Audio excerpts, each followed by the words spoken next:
Shalom, kita berjumpa kembali di kanal MDC Medan dalam ibadah hari ini, Minggu 15 Agustus 2021. Kiranya sukacita surgawi senantiasa memenuhi hati kita sekalian.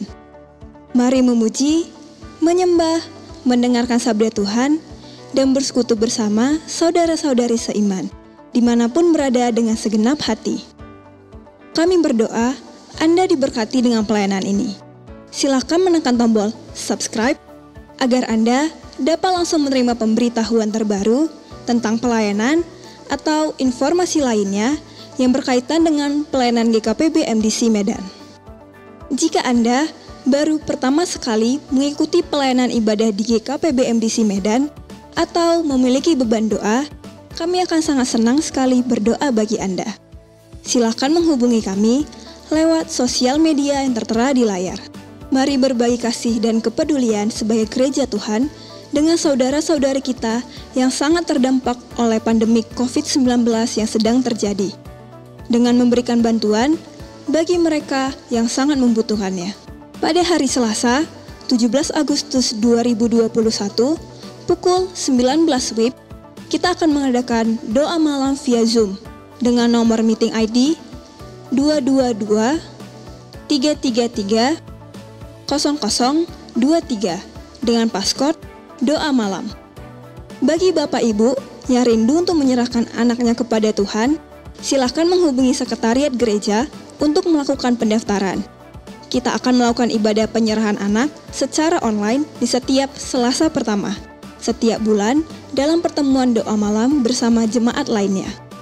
Bagi saudara-saudari keluarga MDC Medan, persembahan ibadah mingguan dan persepuluhan bisa dilakukan dengan transfer ke Bank BCA di nomor rekening 022 00 95 878. Persembahan misi di Bank BCA pada nomor rekening 022 22 35 551. Persembahan pembangunan di Bank BCA pada nomor rekening 022 22 360 60. Semua rekening di atas nama Gereja Kristen Perjanjian Baru. Kami sangat menghimbau kepada setiap kita untuk tetap memperhatikan protokol kesehatan dalam beraktivitas setiap hari. Mencuci tangan, menjaga jarak aman, memakai masker, menjaga imunitas tubuh, menjauhi kerumunan, dan mengurangi mobilitas. Selanjutnya, mari siapkan hati, siapkan catatan, dan kami ucapkan selamat beribadah.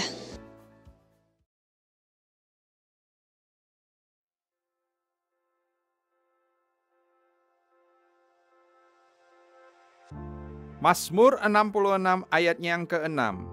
Ia mengubah laut menjadi tanah kering, dan orang-orang itu berjalan kaki menyeberangi sungai. Oleh sebab itu, kita bersukacita karena Dia. Kata Yesus kepadanya, "Bangunlah, angkatlah tilammu, dan berjalanlah." Dan pada saat itu juga sembuhlah orang itu, lalu ia mengangkat tilamnya dan berjalan.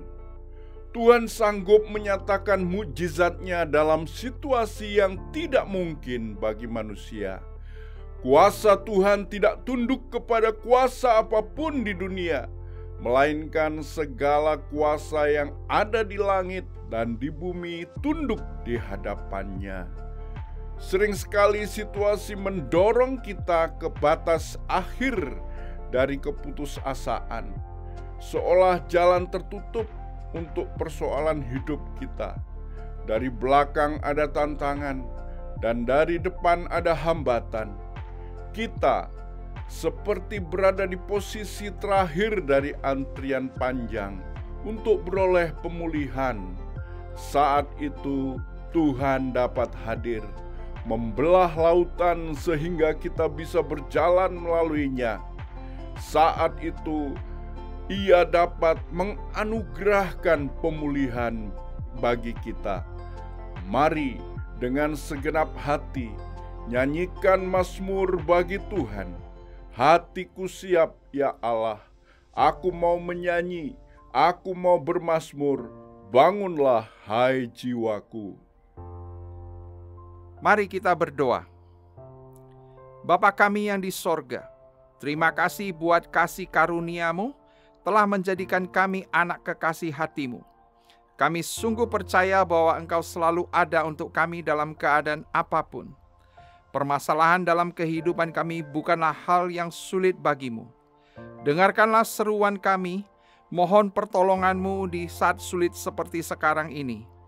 Kami mau senantiasa berharap pada-Mu karena kami tahu pengharapan itu tidak akan pernah sia-sia. Nyatakanlah kuasa dan hadirat-Mu dalam ibadah ini. Kami berdoa dalam nama Yesus Tuhan. Amin.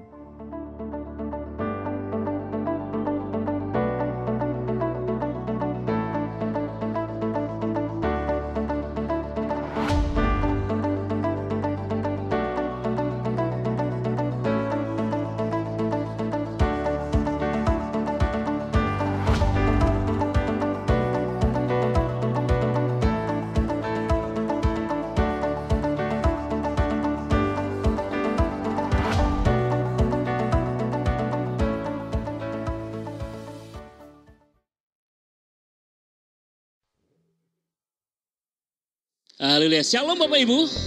Saya yakin dan percaya bahwa setiap kita dimanapun kita berada, kita bersuka cita di dalam Tuhan. Yesaya 60 ayat 1 berkata, bangkitlah menjadi teranglah, sebab terangmu datang dan kemuliaan Tuhan terbit atasmu. Mari bersama-sama kita mau memuji Tuhan. Haleluya.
sembah Tuhan.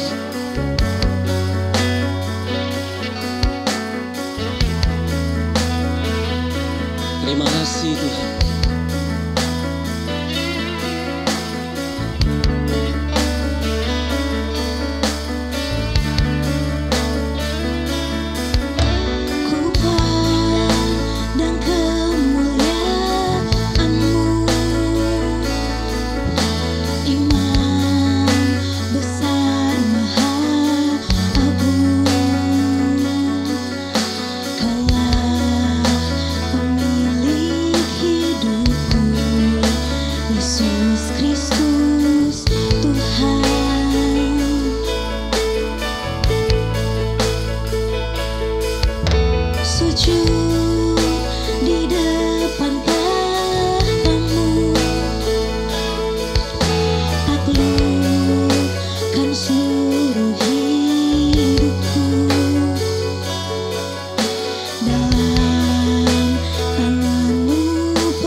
Mari sembah Dia,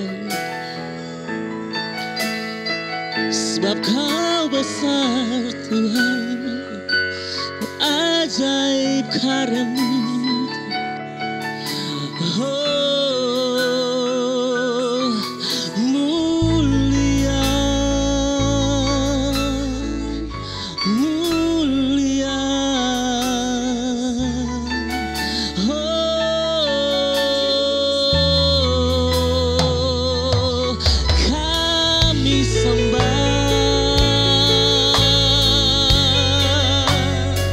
kami tinggikan Kau Tuhan. Oh, sebab Kau besar, Kau besar Tuhan. Oh, El Shaddai, El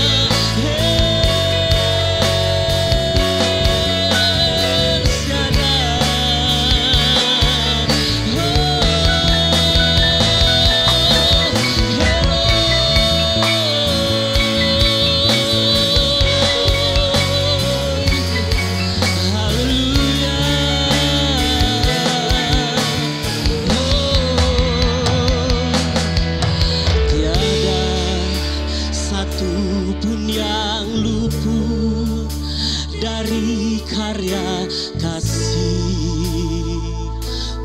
yang mulia.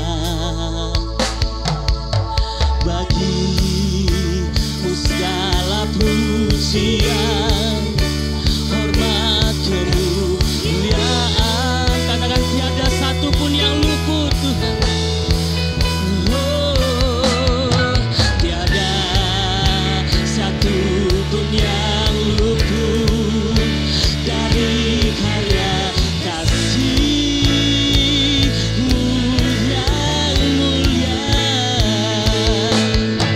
Bagi-Mu segala pujian, hormat, kemuliaan.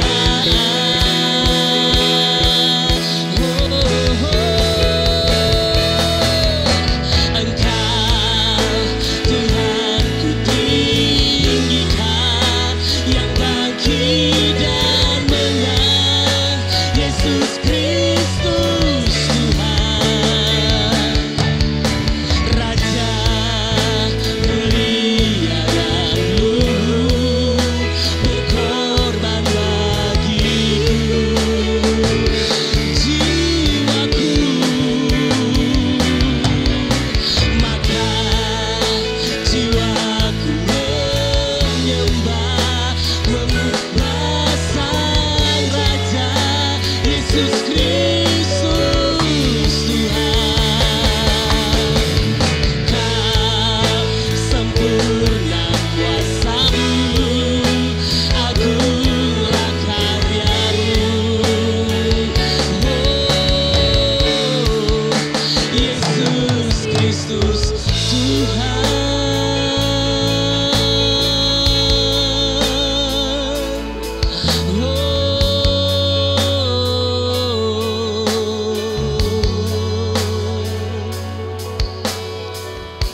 Terima kasih Tuhan.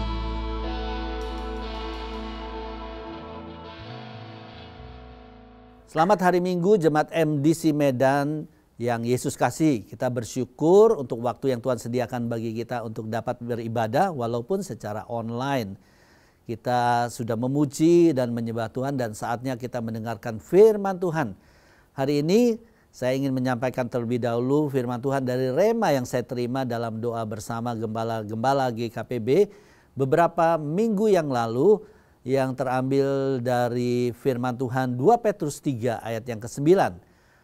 Tuhan tidak lalai menepati janjinya, sekalipun ada orang yang menganggapnya sebagai kelalaian. Tetapi Ia sabar terhadap kamu karena Yang menghendaki supaya jangan ada yang binasa, melainkan supaya semua orang berbalik dan bertobat. Dalam terjemahan The Message, kalimat yang terakhir berbunyi demikian, is giving everyone space and time to change. Artinya Tuhan memberikan kepada kita ruang, memberikan kepada kita waktu untuk kita berubah. Saudara, seringkali Tuhan mengizinkan kita ada dalam sebuah situasi atau keadaan di mana Tuhan ingin kita berubah. Namun yang terjadi sebaliknya, justru kita berdoa agar Tuhan mengubah keadaan yang sedang kita hadapi. Padahal, saudara, keadaan akan berubah ketika saya dan saudara berubah. Saudara, ada kisah di negara bagian Alabama tentang tugu kumbang kapas. Beberapa waktu yang lalu, saudara, orang-orang di Alabama menghasilkan kapas yang terbaik sehingga mereka hidup dan makmur dengan pertanian kapas yang sungguh-sungguh diberkati. Namun satu kali, saudara, ada hama kumbang kapas yang menyerang daerah pertanian Alabama, saudara. Sehingga pertanian kapas di negara bagian Alabama itu menjadi hancur, tidak menghasilkan apa-apa, walaupun diberikan insektisida, saudara, nggak berhasil, saudara. Dan itu membuat, saudara, rakyat dari Amerika atau negara bagian Alabama merasa sangat putus asa.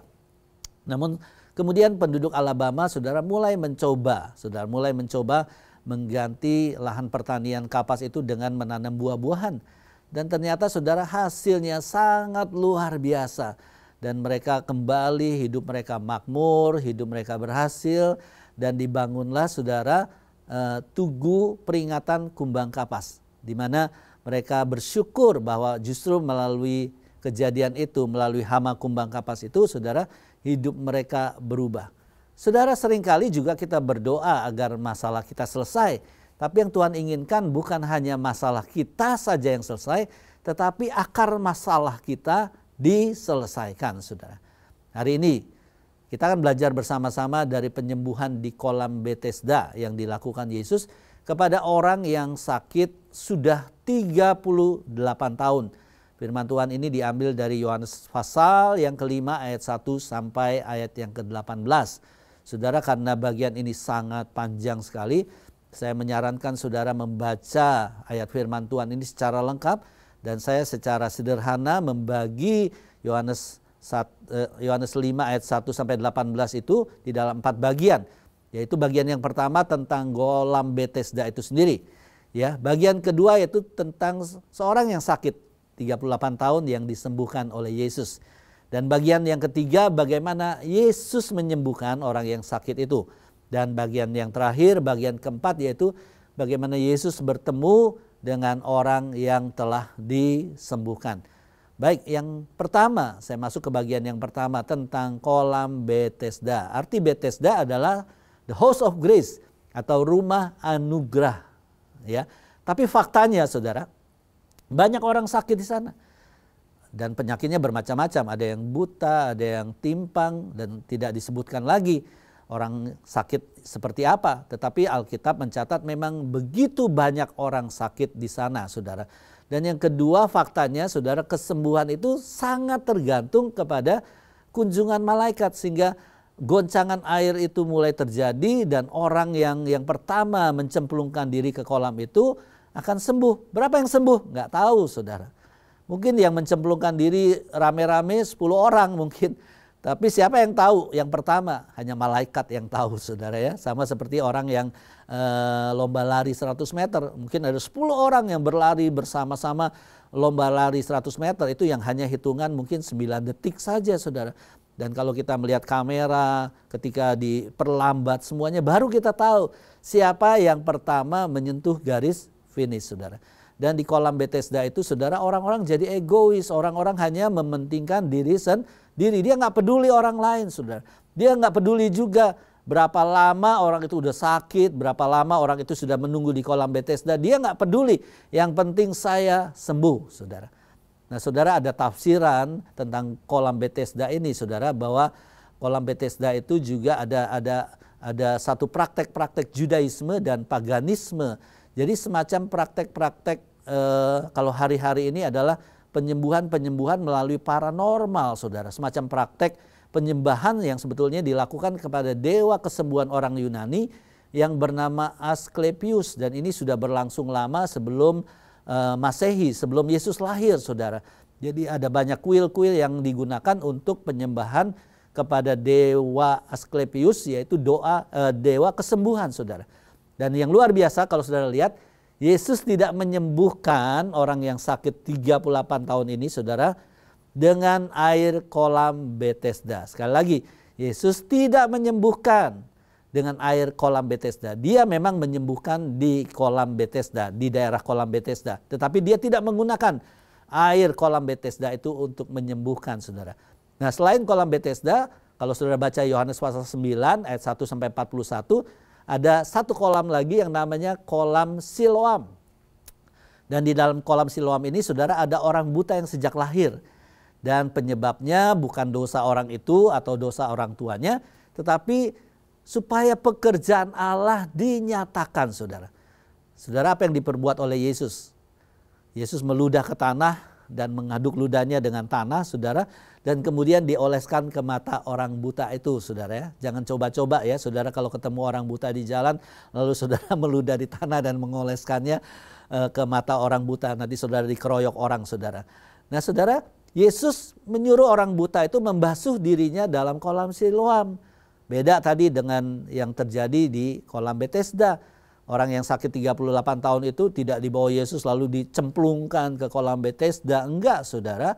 Ya, berbeda di kolam Siloam, orang buta itu disuruh membasuh dirinya ke kolam Siloam. Nah, Siloam itu artinya apa? Yang diutus. Jadi tepat sekali, saudara, orang buta ini sembuh karena dia datang kepada pribadi yang diutus oleh Allah, yaitu Tuhan Yesus. Dan sama dengan penyembuhan di kolam Bethesda, penyembuhan di kolam Siloam itu juga terjadi pada hari Sabat, saudara. Baik, bagian yang kedua, bagaimana dengan orang yang sakit sudah 38 tahun ini, saudara. Faktanya bahwa orang sakit ini memang sudah cukup lama sakit, menderita 38 tahun. Tapi berapa lama dia ada di kolam Bethesda? Gak ada yang tahu, saudara. Sakitnya juga tidak dituliskan secara spesifik. Orang itu sakit lumpuh. Memang kebanyakan orang yang ada di tempat itu yang menantikan goncangan air itu, kebanyakan mereka paralyzed, lumpuh, saudara. Tapi tidak jelas bahwa orang yang sakit 38 tahun itu lumpuh. Dan orang ini sangat percaya bahwa air kolam Bethesda itu bisa menyembuhkan, saudara. Sehingga dia terus menantikan goncangan air itu, dan tentunya dia juga berusaha untuk mencemplungkan diri ke kolam Bethesda untuk yang pertama. Tapi karena dia tidak kuat, sudah tidak berdaya, 38 tahun sakit, dia selalu terlambat dan orang lain terlebih dahulu mencemplungkan diri ke kolam Bethesda. Dan kalau saudara perhatikan, orang ini, saudara, tidak kenal dengan Yesus. Orang ini tidak kenal dengan Yesus. Orang ini memanggil Yesus sebagai Tuhan karena sebetulnya dia hanya respect terhadap empati Yesus. Yesus sangat berempati ketika Yesus bertanya kepada orang yang sakit 38 tahun ini, maukah engkau sembuh? Wah, dia pikir jarang-jarang nih ada orang yang bertanya seperti itu. Karena tadi saya sudah katakan orang semuanya sangat egois dan mementingkan diri sendiri. Tiba-tiba Yesus datang dan bertanya kepada orang yang sakit 38 tahun ini, maukah kamu sembuh? Dan tentunya dia sangat tersentuh. Ya, sangat tersentuh, dan oleh karena itu dia memanggil Yesus Tuhan. Ya, kurios dalam bahasa aslinya punya dua arti, yaitu yang pertama Tuhan, Lord, tetapi yang kedua adalah Tuhan, ya saudara. Dalam hal ini orang yang 38 tahun ini memanggil dalam arti yang kedua, yaitu Tuhan. Dan saudara, orang ini setelah sembuh pun gak sempat bersyukur karena Yesus sudah pergi. Mungkin pada saat Yesus berkata, angkatlah tilammu, dia lagi mengangkat tilamnya, saudara. Dan ketika dia nengok, saudara, tiba-tiba Yesus sudah hilang, nggak ada di tempat itu lagi. Nah, bagian yang ketiga, bagaimana Yesus menyembuhkan orang yang sakit 38 tahun ini. Nah, saudara, Yesus hanya menyembuhkan satu orang. Perhatikan, Yesus hanya menyembuhkan satu orang yang sakit sudah 38 tahun ini, saudara. Dia nggak menyembuhkan yang lain.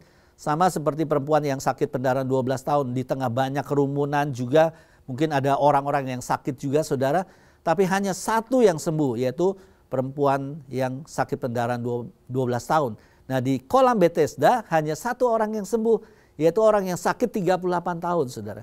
Dan sangat sederhana, Yesus nggak menumpangkan tangan, ya, Yesus nggak berkata imanmu besar, Yesus juga nggak mengulik tentang dosa orang tersebut, enggak. Yesus cuma bertanya kepada orang itu, maukah kamu sembuh?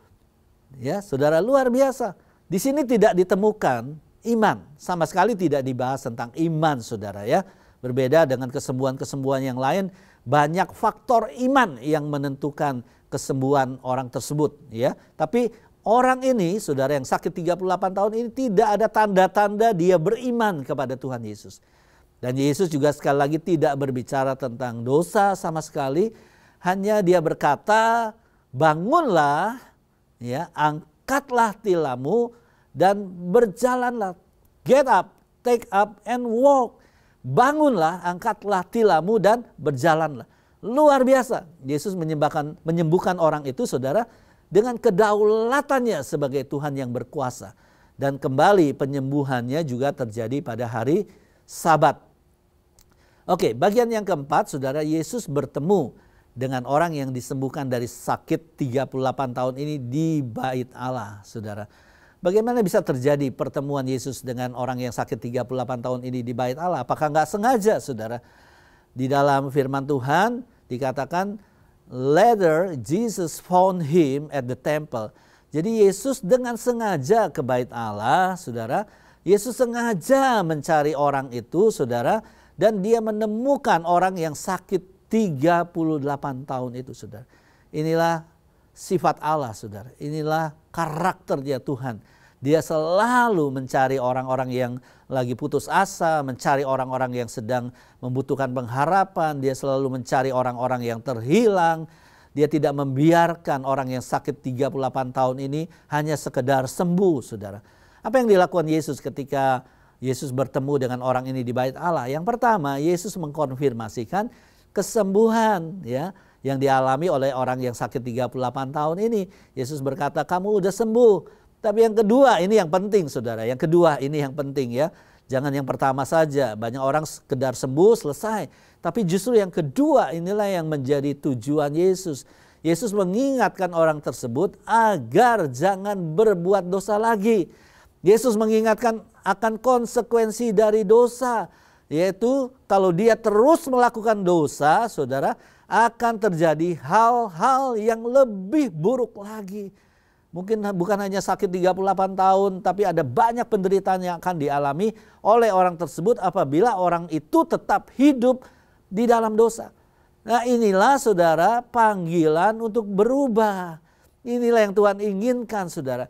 Yesus dapat melakukan mujizat dengan kedaulatannya. Tanpa iman kita, tanpa mungkin mengotak-ngatik dosa kita, tanpa meminta kita mengakui dosa kita, Yesus can do it. Yesus dapat melakukan mujizat dengan kedaulatannya. Ini penting sekali. Pada hari-hari ini banyak orang putus asa.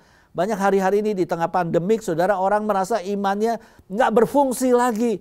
Tapi saya mau beritahu bahwa Yesus dapat melakukan mujizat dengan kedaulatannya sebagai Tuhan pencipta langit dan bumi. Dan Yesus tidak hanya membereskan masalah. Sekali lagi saya ingin ingatkan, saudara.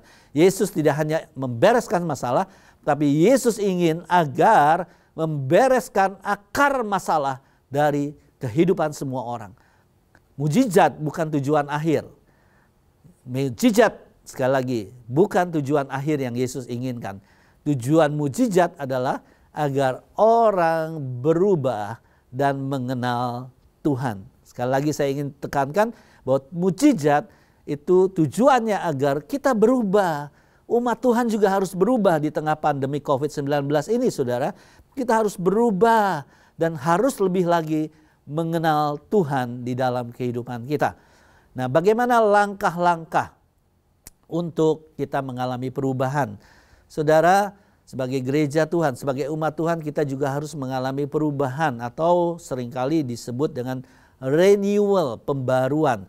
Bagi orang-orang yang belum bertobat, dibutuhkan revival, kebangkitan rohani, saudara ya. Tetapi bagi orang-orang yang sudah bertobat seperti saudara dan saya, dibutuhkan satu renewal, satu perubahan. Melalui pandemik COVID-19 ini, saya percaya Tuhan sedang membawa kita ke dalam sebuah perubahan.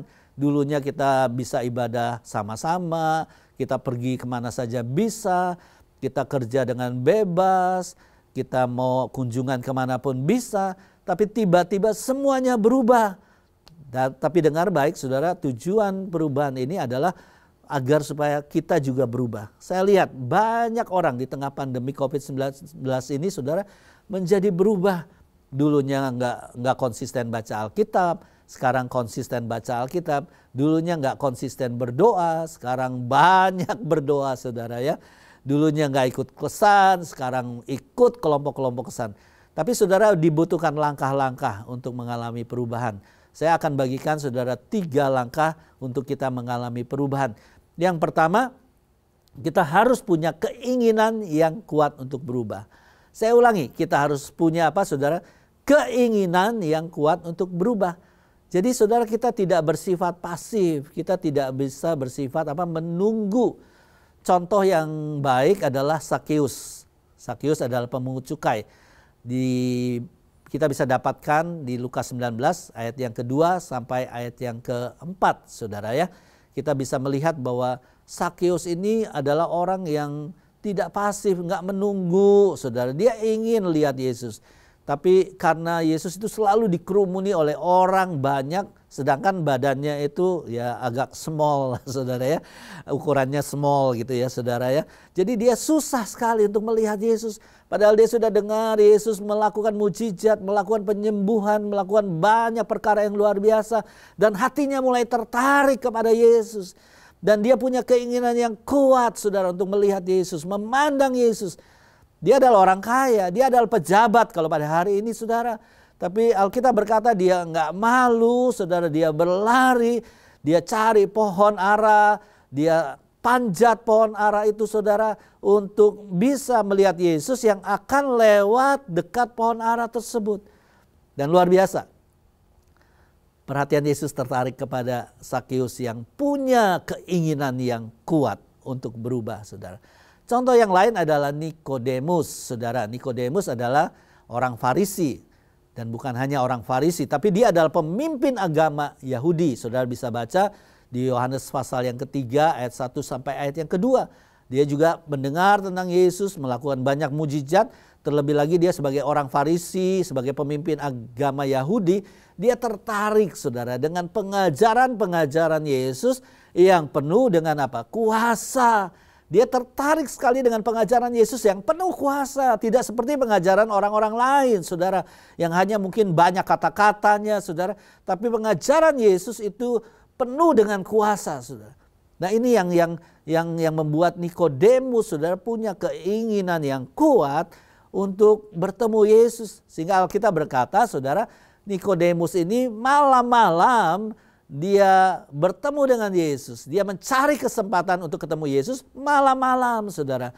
Ya mungkin kalau siang ketahuan banyak orang, kalau siang mungkin Yesus sedang sibuk. Saudara, dia nggak peduli waktu, malam-malam dia kejar Yesus, dia cari Yesus. Dan dia dapatkan Yesus. Dan detik itu, saudara, momentum itu membuat Nikodemus dilahirkan kembali. Saudara, orang-orang yang sakit juga banyak yang punya keinginan kuat untuk sembuh. Tidak seperti orang yang sakit 38 tahun ini yang sifatnya apa, saudara, pasif, menunggu, ya menunggu kesempatan, menunggu orang menolong, saudara. Tapi banyak orang sakit yang ada di dalam Alkitab punya keinginan yang kuat untuk sembuh. Antara lain, saudara, Bartimius yang buta, saudara tahu ya. Dia berteriak-teriak, Yesus anak Daud, Yesus anak Daud, kasihanilah aku. Murid-murid bilang, jangan berisik, kamu ini bikin rusuh aja. Tambah keras Bartimius berteriak, Yesus anak Daud, Yesus anak Daud, kasihanilah aku. Dan akhirnya apa yang terjadi? Teriakan Bartimius ini menarik perhatian Yesus. Yesus menghampiri Bartimius dan bertanya, apa yang kau kehendaki dari aku? Bartimius dengan segera berkata, rabuni aku supaya aku dapat melihat. Beda ya saudara dengan jawaban orang yang sakit 38 tahun tadi. Ketika ditanya, maukah engkau sembuh? Ya habis, gak ada orang yang menggendong aku ke kolam Bethesda. Mana mungkin aku sembuh? Beda saudara. Saudara bisa merasakan kan bahwa keinginan orang yang sakit 38 tahun ini gak terlalu kuat gitu saudara. Gak punya keyakinan saudara. Beda sekali dengan Bartimius yang punya keyakinan, punya keinginan yang kuat untuk disembuhkan, saudara. Sehingga dia akhirnya disembuhkan oleh Tuhan Yesus, saudara. Demikian juga perempuan yang sakit pendarahan 12 tahun, saudara ya. memang kalah lama sih, yang tadi 38 tahun ini 12 tahun. Tapi yang namanya sakit pendarahan itu tentunya akan membuat badan tubuh perempuan ini menjadi lemah. Dan perempuan ini punya apa? Punya fighting spirit yang luar biasa, punya iman yang luar biasa, punya keinginan yang kuat yang luar biasa. Sehingga di tengah kerumunan orang banyak dia berusaha menerobos mendekati Yesus.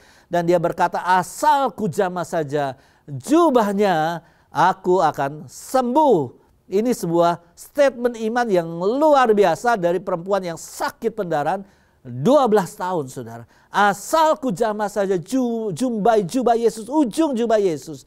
Dan saya percaya dengan sangat susah sekali dia berhasil menjangkau ujung jubah Yesus.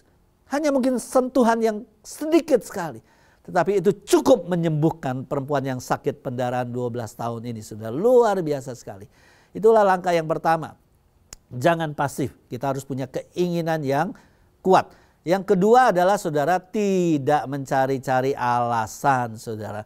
Alasan gampang sekali ya. Sekarang ini banyak sekali orang bikin alasan macam-macam. Terlambat, alasannya banyak, saudara. 1001 alasan kita bisa berikan ya. Macet lah ya, di Jakarta macet udah makanan sehari-hari, saudara. Kecuali pandemi COVID-19 nggak ada tuh alasan macet semua, saudara. Semua lenggang semua ya. Ya, alasan itu sebetulnya merupakan apa, saudara? Alasan itu sebetulnya merupakan tanda ketidaksungguhan kita, saudara. Pada waktu orang Farisi mau mengikut Yesus, ya, Yesus berkata, serigala punya liang, burung punya sarang, tetapi anak manusia tidak punya tempat untuk meletakkan kepalanya. Tapi kemudian orang Farisi ini berkata, ya pokoknya saya mau ikut Yesus. Yesus memberikan sebuah statement yang keras, yang luar biasa, ya saudara. Bahwa kalau kita mau mengikut Yesus, kita harus betul-betul melepaskan segalanya. Nah, ada banyak alasan untuk mengikut Yesus, untuk tidak mengikut Yesus, saudara. Di dalam Lukas 9 ayat 59, alasannya macam-macam, saudara. Izinkanlah aku pergi dulu, menguburkan Bapakku. Lukas 9 ayat 61 juga, izinkanlah aku pamitan dahulu dengan keluargaku. Dan ada banyak alasan-alasan yang lain. Juga di Lukas 14 ayat 15 sampai 20 perumpamaan tentang perjamuan, ya saudara, ada banyak orang yang diundang untuk datang ke perjamuan, tapi banyak alasan, banyak dalih-dalih. Aku telah beli ladang, aku harus lihat dulu, aku telah membeli 5 pasang lembu kebiri, aku harus coba dulu, sibuk mungkin dengan pekerjaan. Ada yang lain lagi bilang aku baru menikah, aku baru kawin, saudara. Banyak alasan yang dibuat oleh manusia. Nah, saudara, yang kedua, kalau kita mau berubah, jangan terlalu banyak alasan. Satu kali Tuhan marah kepada Musa, saudara. Karena Musa juga beralas-alasan. Ketika disuruh memimpin bangsa Israel keluar dari tanah Mesir, Musa berkata, Tuhan, aku ini nggak pandai bicara. Dahulu pun enggak, dan sejak kau berfirman kepada hamba-Mu pun enggak, sebab aku ini berat mulut dan berat lidah. Kalau saudara bisa baca di Keluaran 4 ayat yang ke-10. Dan apa, saudara, respon Tuhan? Maka bangkitlah murka Tuhan terhadap Musa, saudara. Jadi Tuhan marah dengan orang yang suka apa, saudara? Membuat alasan atau berdalih-dalih. Hal yang ketiga untuk mengalami perubahan adalah bertindak sesuai dengan firman Tuhan. Saudara, orang yang sakit 38 tahun itu bangun, mengangkat tilamnya, lalu berjalan. Ada contoh yang lain ketika Yesus mencari murid-muridnya yang pertama. Ada Petrus, Andreas, Yohanes, dan Yakobus. Ketika Yesus berkata, mari ikutlah aku. Alkitab berkata mereka meninggalkan perahu mereka dan jala mereka, lalu mereka mengikut Yesus. Demikian juga dalam perjanjian lama, tokoh bapak iman kita Abraham. Dia bertindak meninggalkan negerinya dan sanak saudaranya untuk datang ke tempat yang Tuhan inginkan. Saudara, hari ini saya ingin sampaikan kepada kita semua, mari kita bangkit, get up, bangkit dari segala ketakutan, dari segala kekhawatiran, dari segala keraguan dengan percaya kepada otoritas Tuhan. Bangkit, saudara, dari segala macam ketakutan tentang pandemi COVID-19 ini. Mari kita bangkit, saudara, kita bangkit dan kita percaya bahwa otoritas Tuhan ada di dalam kehidupan kita. Dan yang kedua adalah take up, angkatlah tilammu, orang yang sakit 38 tahun ini, saudara. Dalam kehidupan kita angkatlah apa, saudara? Angkatlah iman kita kepada Yesus. dengan lebih apa? Mendekat kepada Tuhan, lebih dekat lagi kepada Tuhan, lebih dekat lagi kepada Tuhan. Dalam masa pandemi COVID-19 ini saudara, banyak sekali Tuhan bicara kepada saya, Tuhan bicara kepada saya saudara. Sehingga kita tidak sempat tertidur iman kita tidak sempat frustasi, tetapi kita justru diangkat iman kita. Dan kita mengalami hubungan yang lebih dekat lagi dengan Tuhan. Dan justru di saat-saat inilah Tuhan memakai kita lebih luar biasa sekali. Dan yang ketiga setelah get up, yang pertama yaitu bangkit. Yang kedua take up, angkatlah iman kita saudara. Yang ketiga walk, artinya apa? Ayo kita mulai berjalan. Berjalan dalam firman Tuhan. Berapa kali saudara dalam keadaan-keadaan yang saya alami saudara, ya, saya mendengar firman Tuhan. Saya mendengar firman Tuhan dan saya mulai percaya dengan firman Tuhan dan saya berjalan di dalam firman Tuhan. Dan kemudian setelah saya mulai berjalan di dalam firman Tuhan, saudara, saya melihat bahwa Tuhan menyertai saya. Saya ingin kesaksian sebentar, beberapa waktu yang lalu, hampir 3 minggu yang lalu saya operasi katarak saudara di mata kanan saya. Dan mata saya agak kurang baik sampai hari ini masih belum pulih benar saudara. Tapi saya merasa agak frustasi juga saudara ya, karena orang-orang di sekitar saya yang dioperasi bersama-sama dengan saya yang untuk yang kedua kali, saya yang pertama ini saudara, mereka bilang sembuhnya cepat kok, 1 minggu, 2 minggu udah sembuh saudara ya, bahkan ada yang cuma 3-4 hari sembuh. Tapi kok saya lama sekali nih, udah 2 minggu lebih, hampir 3 minggu kok masih belum pulih juga. Penglihatan saya masih belum pulih saudara. Saya sempat komplain, saya sempat berpikir negatif juga tentang dokter yang menangani saya saudara. Sampai akhirnya hari Senin yang lalu saudara, saya berdoa dengan teman-teman saya. Dan ketika saya berdoa tiba-tiba sepertinya Tuhan menaruh sebuah kata yang sangat sederhana. Yaitu apa? Sabar. Sabar. Ya. Dan ketika itu kami berdoa jam 11 sampai jam 1. Itu kelompok kesan inti kami, ya pemimpin kesan inti kami. Kami berdoa bersama-sama. Dan kami biasanya saling mendoakan dan ingin sharing kepada teman-teman apa yang Tuhan bicara. Dan waktu itu tiba-tiba saya bilang stop. Saya sepertinya dengar suara Tuhan bicara sama saya di dalam hati saya tentang penyakit mata saya ini atau pemulihan mata saya. Tuhan hanya bilang satu kata loh, sabar. Saudara tahu nggak? Itu kejadiannya nggak lama kemudian setelah kami tutup di dalam doa saudara. Tiba-tiba mata kanan saya itu mulai pulih. Yang tadinya seperti orang yang buta disembuhkan melihat pohon yang samar-samar, saudara tiba-tiba melihat dengan jelas. Wow, saudara, saya minta ampun sama Tuhan ya. Aduh, saya udah berkeluh kesah, saudara, saya udah pikiran negatif juga. Jangan-jangan ini malpraktek, nggak bener gitu ya saudara. Tapi rupanya saudara, Tuhan hanya ingin apa? Sabar. Dan itulah yang membuat saya berjalan dengan iman, saya melangkah dengan iman karena saya percaya kedaulatan Tuhan itu melampaui iman kita semua saudara. Dan percayalah Tuhan tidak pernah melepaskan kita dan Tuhan tidak pernah meninggalkan kita. Tuhan memberikan kepada kita space and time, ruang dan waktu untuk kita berubah di dalam hidup kita. Oleh karena itu pesan saya terakhir, mari get up, bangkitlah, take up, angkatlah imanmu, take up, angkatlah imanmu, angkatlah pengharapanmu, dan walk, berjalan di dalam kebenaran firman Tuhan. Pasti Tuhan akan membela kehidupan kita. Mari kita berdoa. Bapa, terima kasih untuk firman-Mu pada hari ini. Dengan tegas Engkau memperkatakan firman-Mu Tuhan pada hari ini, bahwa Engkau memberikan sebuah ruang dan waktu untuk kami berubah. Kami mengalami pembaruan dalam iman kami. Kami nggak bisa pakai cara yang lama. Kami mau memakai cara yang baru di dalam Engkau. Dan Tuhan sedang membentuk kami dengan hal-hal yang baru di dalam hidup kami. Terima kasih bahwa kami disertai oleh Tuhan yang berdaulat. Segala sesuatu bukan hanya terjadi karena iman kami, pengharapan kami. Tapi di atas segalanya, sekalipun mungkin iman kami sedang lemah, sekalipun mungkin kami punya masalah yang besar, mungkin pengharapan kami sudah mulai menipis Tuhan. Tapi biarlah kami percaya bahwa kedaulatan-Mu tidak pernah berubah. Engkau Allah yang berdaulat. Engkau Allah yang menyembuhkan orang yang sakit 38 tahun ini tanpa melihat iman mereka. Tanpa melihat pengakuan dosa mereka. Tapi Tuhan menyembuhkan dengan kedaulatan Tuhan.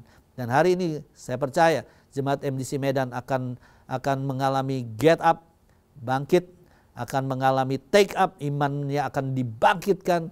dan akan berjalan di dalam kebenaran firman Tuhan. Hamba berdoa berkati jemaat MDC Medan ini, dan inilah waktunya untuk kami mengalami renewal, pembaharuan di dalam iman percaya kami. Terima kasih Bapa, di dalam nama Tuhan Yesus hamba sudah berdoa. Amin.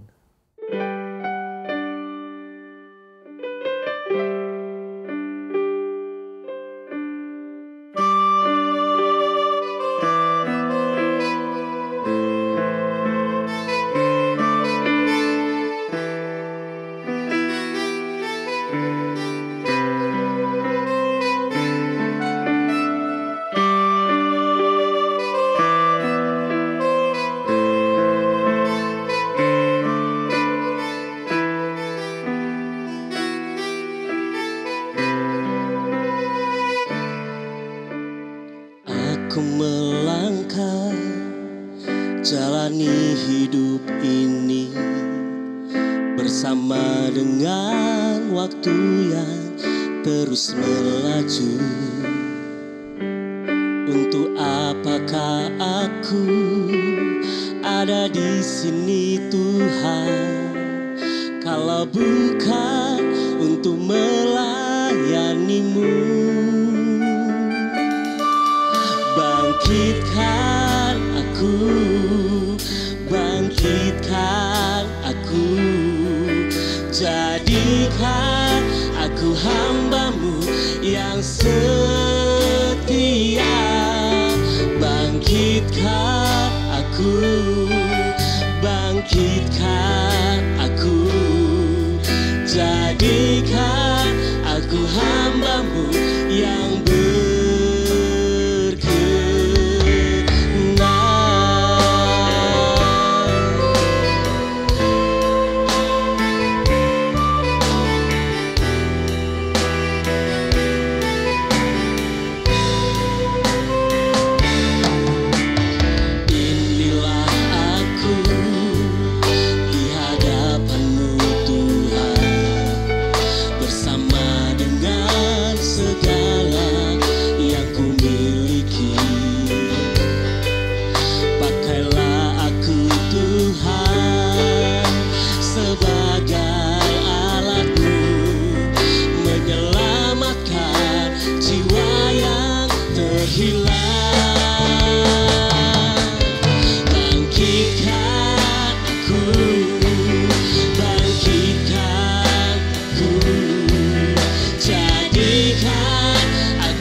Haleluya, saudara Bapak Ibu yang terkasih, engkau sudah mendengarkan kebenaran firman Tuhan.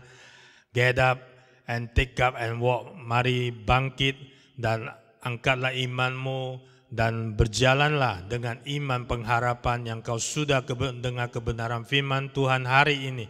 Membawa berkat besar bagi engkau, membawa cinta kasih Yesus Kristus kepada engkau dengan persekutuan Roh Kudus, memampukan engkau mengalami kemenangan demi kemenangan, keberhasilan demi keberhasilan di dalam nama Yesus.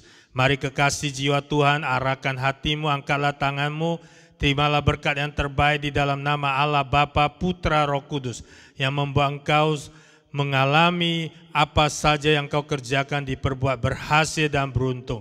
Biar melalui keberhasilan keberuntungan nama Yesus senantiasa dipermuliakan. Terimalah berkat ini, biar Tuhan menyinari engkau dengan wajah-Nya, Tuhan menjauhkan engkau dari malapetaka, kecelakaan, Tuhan memberi engkau kesehatan yang terbaik, kenyang dengan panjang umur. Biarlah damai sejahtera dari Allah Bapa, cinta kasih daripada Yesus Kristus dan persekutuan Allah Roh Kudus memampukan engkau hidup di dalam kehendak-Nya, seterusnya dan selama-lamanya. Di dalam nama Yesus yang terima berkat, katakan amin. Selamat hari Minggu, Tuhan Yesus memberkati. Shalom. Bangkitkan aku.